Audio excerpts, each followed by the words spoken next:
இத்தனை நாளா நம்ம தலையில நல்லா மிளகா அரைச்சிருக்கா. நம்ம கையாலேயே பணிவிட செய்ய வச்சுட்டு நம்ம படத்தையே சுருட்டவும் பாத்திருக்கா. அத்தை, நீங்க சொல்றதெல்லாம் உண்மையா? அப்படின்னா சரளா ஆண்டி உடம்பு சரியில்லாத மாதிரி நடிச்சாங்களா? எனக்கு என்னமோ அப்படிதான் தோணுது. அடக்கடவுளே, இப்படி இல்லாம இருப்பாங்க? இப்படி ஒரு கூத்த நான் கேள்விப்பட்டதே இல்ல. பொதுவா அம்மா பொண்ணு வீட்டுக்கு போனா பச்சை தண்ணி குடிக்கவே தயங்குவாங்களாம். ஆனா இவங்க என்னடான்னா மொத்த சொத்தையும் ஸ்வாஹா பண்ண பாத்திருக்காங்க. இந்த ஒரு விஷயம் தான் இப்ப நமக்கு தெரிய வந்திருக்கு. இன்னும் வேற என்னெல்லாம் இருக்கோ அந்த ஆண்டவனுக்கு தான் தெரியும். அவங்க பேசுறதெல்லாம் கேக்குதா இல்லையா? கேட்டுமா நீங்க சும்மா நிக்கிறீங்க? அவங்க பேசுறது தப்புன்னு சொல்ல மாட்டீங்களா? அந்த பிரீஃப் கேஸ் அம்மா ரூமுக்கு எப்படி வந்துச்சுன்னு தெரியாது. ஆனா அம்மா அதை திருடல. அதோட அவங்களுக்கு உதவி தேவைப்பட்டப்பலாம் நீங்க தானே அவங்களுக்கு உதவி செஞ்சிருக்கீங்க. இதெல்லாம் என்னோட பணம் தானே. அவங்க நினைச்சிருந்தா என்கிட்ட கேட்டிருக்க மாட்டாங்களா? திருட வேண்டிய அவசியம் அவங்களுக்கு என்ன வந்துச்சு? ஏங்க, அவங்கள அம்மாவை நினைக்கிறேன்னு சொல்றீங்கல்ல, அவங்க திருடிப்பாங்க நீங்க நினைக்கிறீங்களா? இவங்க பேசுறதெல்லாம் எப்படி கேட்டுட்டு இருக்கீங்க? ஓ நோ, இவ அபியை எமோஷனலா பிளாக்மெயில் பண்ண ஆரம்பிச்சிட்டா. என் கேமையே ஸ்பாயில் பண்ணிடுவா போல இருக்கே. வாவ், உன் லாஜிக் ரொம்ப நல்லா இருக்கு பிரக்யா. அபி அவங்கள அம்மாவா நினைக்கிறதுனால அவங்க திருடி இருக்க மாட்டாங்களா? அந்த தைரியத்துல தான் அவங்க திருடினாங்கன்னு நான் சொல்றேன். அது மட்டுமா, அத்தை இவ மேல வச்ச நம்பிக்கையை தனக்கு சாதகமா பயன்படுத்திக்கிட்டா. போனா போகுதுன்னு இந்த வீட்டுல தங்க விட்டா இத தன் சொந்த வீடு மாதிரியே சொந்தம் கொண்டாட ஆரம்பிச்சிட்டா. நான் ஒரு சஜஷன் சொல்லவா? இவ்வளவு தூரம் ஆனதுனால நாம ஏன் வீட்டை பூரா செக் பண்ண கூடாது? இன்னும் வேற என்னெல்லாம் பொருள் காணாம போயிருக்குன்னு தெரியலையே. அப்புறம் அத்தை, நாமளும் நம்ம ரூம போய் செக் பண்ணலாம். யார் கண்டா நம்ம ஜுவல்லரி பாக்ஸ தொடச்சு எடுத்துட்டு போறாங்க. அதுக்கு இதுக்கு நம்ம ரூம செக் பண்ணணும். இவ ரூம செக் பண்ணா மட்டும் பத்தாது. திருடு போன எல்லா பொருளும் இவ ரூம்ல தான் இருக்கணும். Stop it! இதுக்கு மேல ஒரு வார்த்தை பேசாதீங்க. ஆல்ரைட்? அதுக்கப்புறம் நான் மனுஷனாவே இருக்க மாட்டேன்.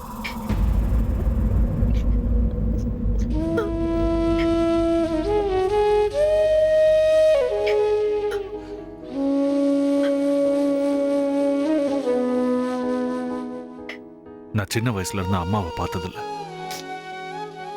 உங்களை பார்த்து பழகுனதுக்கு அப்புறம் தான் அம்மா நான் எப்படி இருப்பாங்கன்னு தெரிஞ்சுக்கிட்டேன். அன்னில இருந்து இன்னி வரைக்கும் எனக்கு எங்க அம்மா இல்லைங்கிற ஃபீலிங்கே வரல.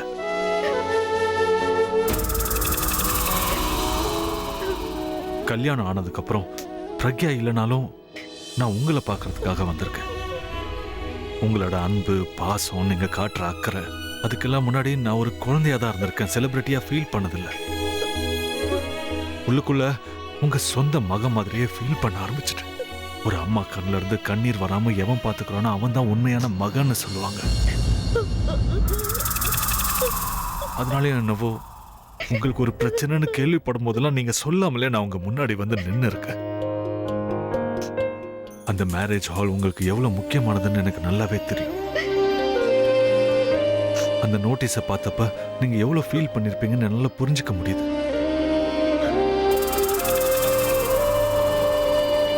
வார்த்தைக்கு வார்த்தை நான் உங்க பையன் மாதிரின்னு சொல்லுவீங்க. அப்படி இருக்கும்போது இவ்வளவு முக்கியமான விஷயத்த உங்க பையன் கிட்ட சொல்லணும்னு உங்களுக்கு தோணலையா? என்கிட்ட ஒரு வார்த்தை சொல்லியிருந்தீங்கன்னா நான் எப்படியோ ஏதோ ஒண்ணு பண்ணி அந்த பணத்தை அரேஞ்ச் பண்ணிருப்பேன். உங்களை இப்படி கஷ்டப்பட விட்டு வேடிக்கை பார்த்திருக்க மாட்டேன்.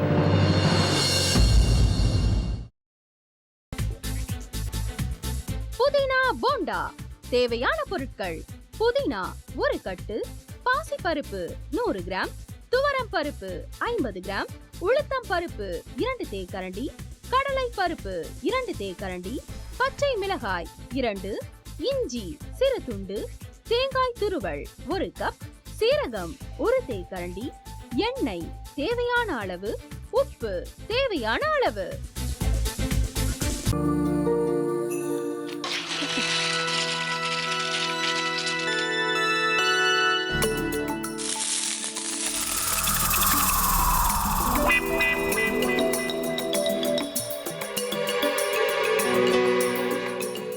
இந்த ஆம்லெட் பண்றதுக்குள்ள போதும் போதும் ஆயிடுது.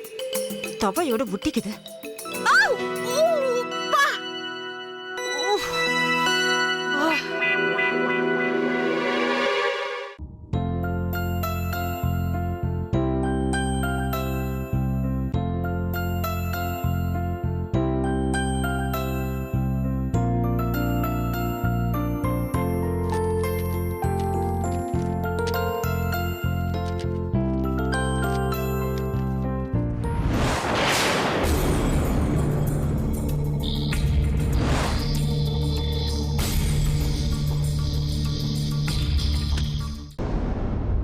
அமிர்தா இப்ப என்ன பண்ணிக்கிட்டு இருப்பாங்க?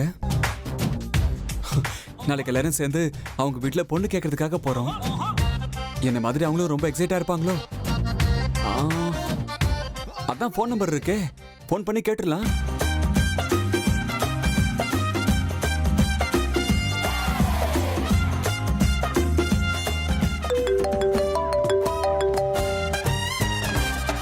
ஹலோ.